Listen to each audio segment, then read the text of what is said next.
Alright, and welcome to the pay-to-play report for Grand Theft Auto 3. The idea behind the pay-to-play report is for me to play through the game, not for my general opinion. I don't go into every single detail of the game because to me, coming from financial background, that would be called an audit.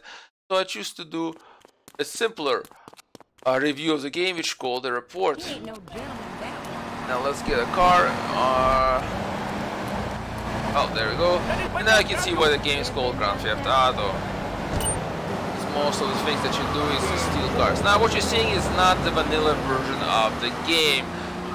The version 1.1 and it's a modded version. It has the following mods: the silent patch on it, got the widescreen fakes on it, it has a high quality radio station on high quality radio station icons, high quality radar icons installed on it, as well as the natural HD textures mod and the vehicle tri-pack installed.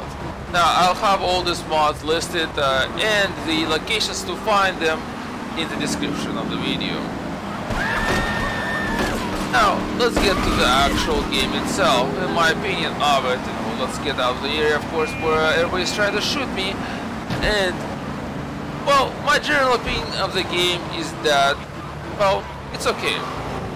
The game itself, as you might have guessed, because it's called Grand Theft Auto 3, is the third game in the series of Grand Theft Auto games. The Grand Theft Auto games previously were up-down games, and this was the first game in the series that was a 3D. That, of course, made it very popular. The fact that it was a, well, at first it was referred to be in the genre what was called a crime simulator, and the fact that you could pick up prostitutes, you can beat the prostitutes up with a baseball bat, added to the fact that, well, it got a lot of press attention. And the more press attention it got, the more popular it got. There's no such thing, as a bad press, let's say, so in this case, there was no such thing.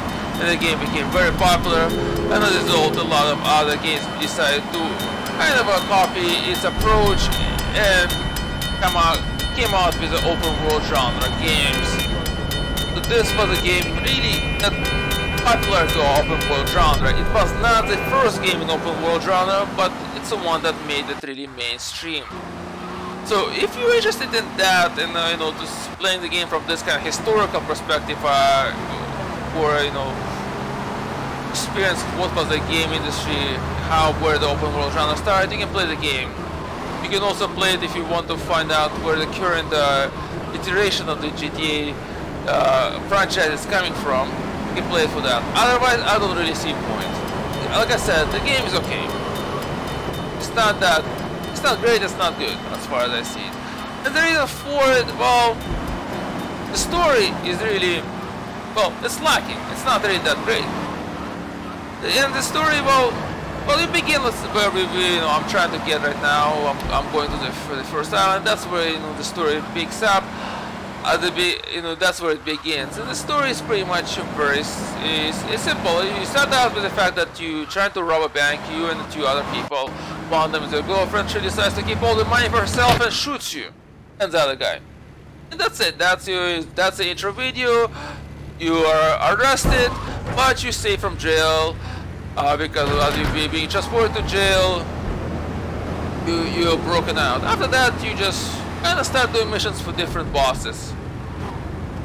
And that's kind of the story in a nutshell. Only much later do I discover the fact that, oh wait, the whole story is about me getting revenge. Well, talking of the missions, let's go back to earlier section of the game and actually see one of the missions. There I am at the earlier first island. The other two islands are still locked up, and here I am at the hideout. So let's get and let's do the mission. We're gonna drive to one of the bosses. That in this case it's a mafia bosses, but you're gonna have different bosses throughout the game. Some of them will be mafia bosses, there's gonna be Yakuza bosses. There's different gangs in the game. All of them are very much portrayed like their stereotypes to make it, well, interesting. It's kind of like, I guess in a way it was also a comment on the way criminals were being portrayed in the media, both in film and TV, and these guys pretty much do that. So let's hear this. I'm gonna get the mission. Hey, I'm bored. When you gonna drill me? In a moment, sweetheart. I got a little business to take care of. I got a little job for you, pal. The Forelli brothers have owed me money for too long, and they need to be taught some respect. Lips Forelli is stuffing his fat face in the St. Mark's Bistro, so steal his car, take it to 8 Ball's bomb shop up in Harwood. You know 8 Ball, right? Once he's fitted it with a bomb, go park the car where you found it. Then sit back and watch the whole show. But hurry up, he won't be eating forever. So you see, this is a typical mission here. You got a timer, you got to accomplish it in a certain time, you have to, you know, do an assassination.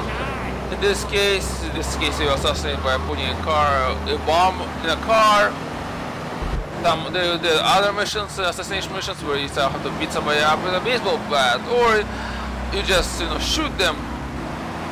There are missions such as delivering cars, stealing cars, moving cargo from one location to another, tell you to go drive something through, or pick up something up and drive it to somewhere else. There's even a bunch of racing missions, and I just missed the location where I should be going, and that's really embarrassing because I should know this location. So there's a main storyline missions and there's side missions. You don't need to do all the side missions. You don't need to even do all the main storyline missions. As soon as a new boss unlocks, you can just go ahead and go to that boss and pick up the missions from the new boss, and that way you can pretty quickly skip through the whole game. I myself actually finished everything in the game, so I'm at 100% completion. Not of course right now. What you're seeing is much more early in the game. So let's grab the car, get it filled with a bomb, and watch the cinematic. Well, it's not a cinematic; they're all in-engine cinematics. So here we go. Bomb is in. I have to drive the car very carefully because, well, if you damage it, you'll have to take it to repair. So so this is not just, so the game kind of tries to keep it to a certain extent. Well, put some difficulty to the missions. And on the first island, the missions are not that difficult. Well, further down on the other islands, the missions will be getting more difficult, and some of them are actually kind of difficult based on lag factor. And the lag factor is the fact that, well, depending on how lucky you are, the game will spawn obstacles such as other cars, so you might have to kill certain amount of people, but they might not spawn those people for you to kill. And so that kind of lag factor plays in here. Let's get out and let's watch the ending of the mission.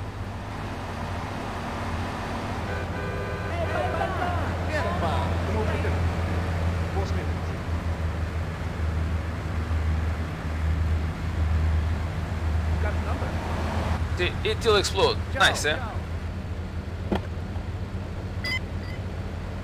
There we go. That's a mission. It's done.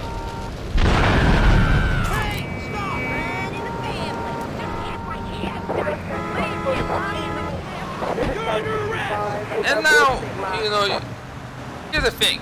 As you can see, I completed the mission. I got some money. Well, the thing is that money is kind of useless because you don't really do much with it. You don't really need to purchase much stuff.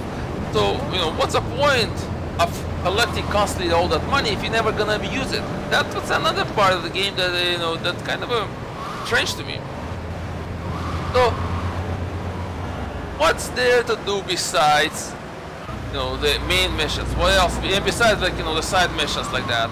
Well, there's a few things to do. You can well, actually, let's show you something here. You can see the game is full of pop culture references. Right here, you see a poster for Badfellas, quite clearly a reference to Goodfellas, gangster film. Like I said, or the game portrays criminals in a very much the way the Hollywood portrays criminals, and so here it is.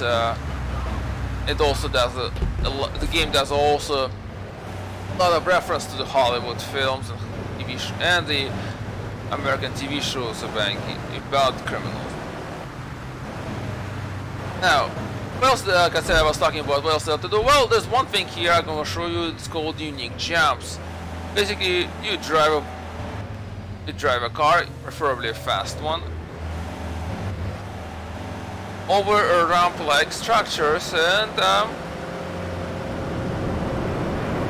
you score a bonus if you complete it properly. In this, there's certain requirements what you need to do in order to accomplish a unique jump, and in this case, I'm not gonna get a unique jump for simple reason is that I already accomplished all the unique jumps in this island, and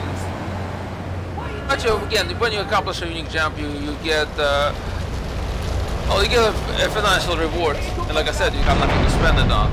Besides unique jumps, there's also something called hidden packages.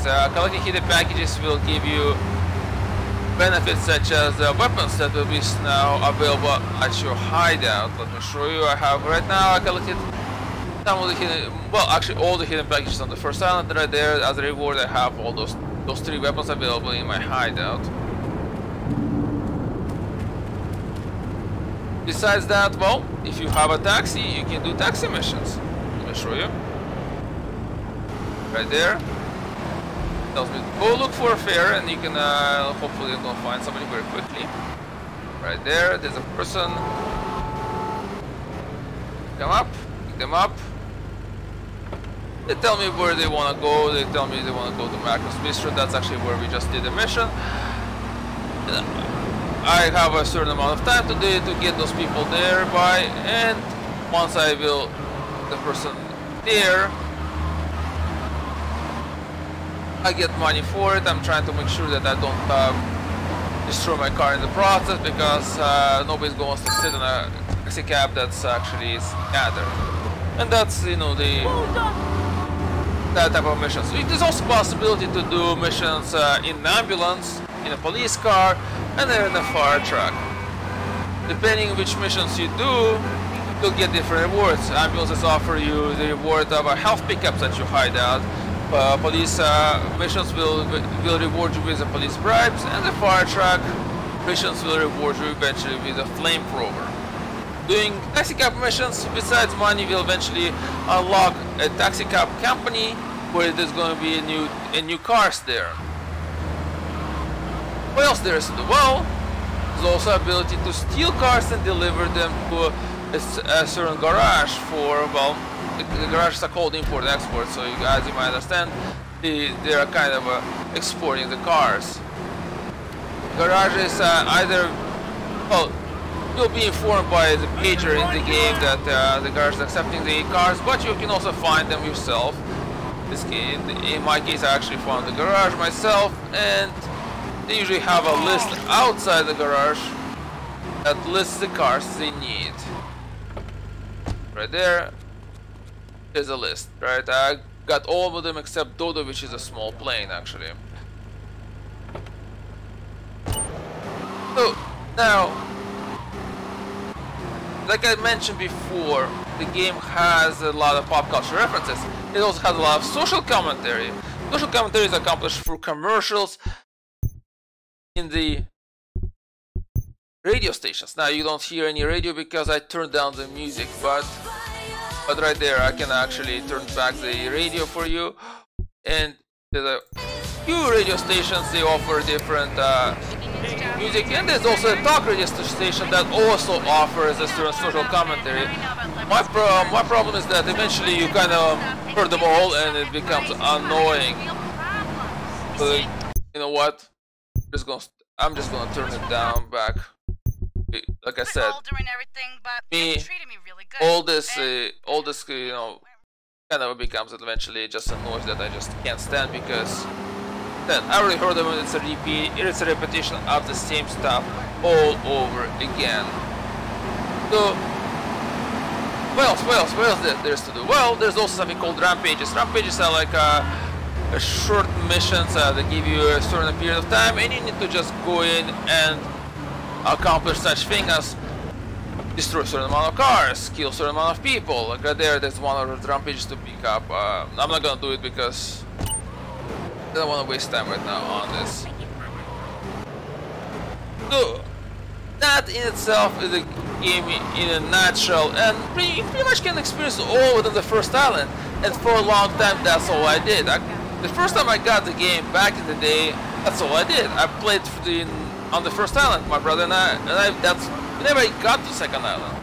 Second time I installed the game, actually after purchasing it through a digital distributor, is that I got all the way to the second island and then I dropped the game because again there was not enough story in the game to keep me interested in coming back to playing. I finally forced myself to play through the whole game, and well, it's not that much to it in the end because, like I said, the story it's very weak. I'm not aware of the motivations of my character. I'm playing the character in the first person perspective, but the character does not talk. It does not really. There's no anything that tells me exactly what the character wants. What's the character's background? So the character is not me, because if it was me, this would be a silent protagonist in the first person perspective.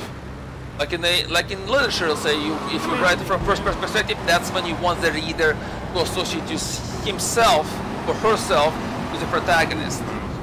Now, when you're writing from a third person perspective, you give the reader the view of that character. The reader is not associating themselves. The readers are not going to associate themselves with that person, with that character. Same thing here. And I don't have any motivations. I'm not even told why am I doing any of this stuff at first. Actually, not until almost the very end of the game. So, you know, from that perspective, you can see why I'm just feel that the game's okay. There's nothing really to go back and really. I don't really feel that I'm gonna ever want to replay it again at any point of time. Well, that's what I had to say about the game. Thank you for listening, and goodbye.